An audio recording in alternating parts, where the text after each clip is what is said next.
खबर अब रायबरेली के ऊंचाहार से।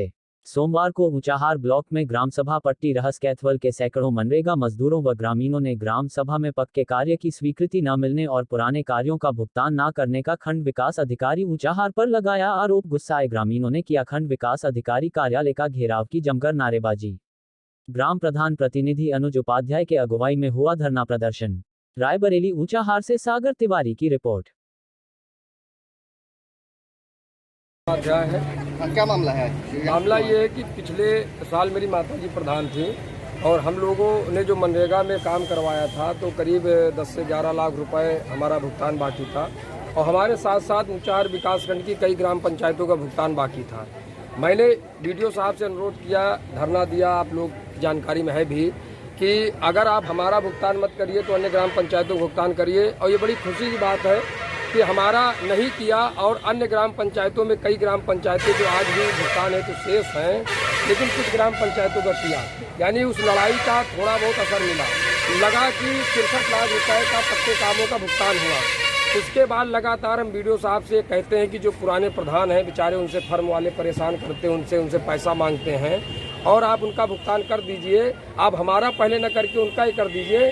तो वीडियो साहब उसको आनाकानी करते हुए केवल उसको हमको गुमराह करते रहे। तो आज फिर से मजबूर होकर के हमको पूरा धरना प्रदर्शन इस बात के लिए देना पड़ रहा है कि जो हमारा बकाया भुगतान है, जो भी गांव पंचायतों का रोहनिया और ऊंचाहार के, वो बकाया भुगतान फीड हो और उनका भुगतान हो। और अन्य विकास खंडों में पुराना बकाया भुगतान फीड भी हुआ, भुगतान भी हुआ और नए वित्तीय वर्ष में नई इंटरलॉकिंग और नालियां वितरित भी की जाने लगी, यानी उनकी वित्तीय स्वीकृति प्रदान की जा रही हैं। और कहीं न कहीं ऊंचाहार रोहनिया के प्रधानों को एक बार फिर से इन खंड विकास अधिकारी महोदय द्वारा प्रताड़ित किया जा रहा है और उनको कोई विकास कार्य नहीं दिया जा रहा है। रही बात कच्चे काम की, तो कच्चा काम चूंकि इनके ऊपर दबाव रहता है, इनकी तनख्वाह रुक जाती है, इस वजह से कच्चे काम में अपना 19-20 चलाते रहते हैं। लेकिन पक्के कामों में जहां तक हमें लगता है सीधा 3% एडवांस घूस की मांग की जाती है और 10% पैसा आने के बाद मांग किया जाता है। नहीं, आप पत्रकार साथियों के माध्यम से मैं उच्च अधिकारियों तक ये अपना संदेश देना चाहता हूँ कि ऊंचाहार और रोहनिया में किसी भी प्रकार की इंटरलॉकिंग या नाली की स्वीकृति नहीं दी जा रही है।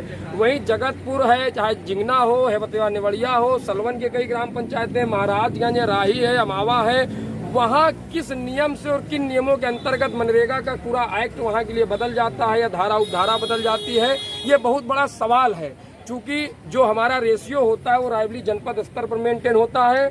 हम प्रधान साथियों का, यानी ऊंचाहार के 54 प्रधान साथी, रोहनिया के 26 प्रधान साथी, इन सबकी मेहनत का और हमारी ग्राम पंचायतों के गरीब मनरेगा श्रमिकों के द्वारा जो दिन रात मेहनत करके कच्चा काम किया जाता है, उसके बदले जो गांव सभा में पक्का काम विकास हेतु मिलना चाहिए वो दूसरे ब्लॉकों में जा रहा है। तो ये अपने आप में हम लोगों को जहां तक लग रहा है कि हो सकता है पैसे की डिमांड हो, बाहर पैसा चल रहा है, नहीं, सीडीओ साहब को स्वतः संज्ञान लेना चाहिए। जगतपुर, सलवन और अन्य ब्लॉकों में क्यों स्वीकृति दी गई, किन नियमों से दी गई? नहीं, मैंने भी कच्चा काम किया है, मैं मांग रहा हूँ, यहाँ धरने बैठा हूँ, मुझे एक भी काम नहीं मिल रहा पक्का काम पिछले 1.5 सालों से। ऐसा क्यों हो रहा है, मैं सवाल पूछ रहा हूँ। तो मेरा यही इसी बात को लेकर के हम लोग धरना बैठे हैं। और ये महिलाएं हमारी हैं, क्योंकि मेहनत कश है, खेती बाड़ी भी काम करती हैं, घरेलू कामकाज भी देखती हैं, तो ये अपना घर चली जाएंगी।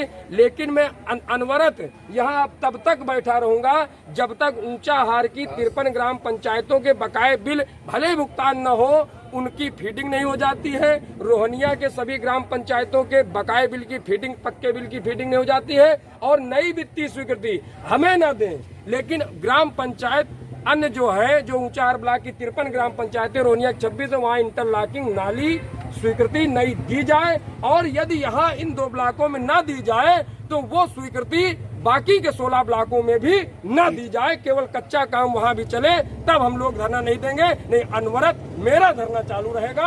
अब इसके लिए मुझे वीडियो द्वारा या किसी भी द्वारा किसी भी तरीके का मुझे कष्ट दिया जाए, मैं यहाँ पर धरना देता रहूंगा, मुझे चाहे सारी रात अकेले ही क्यों ना बैठना पड़े।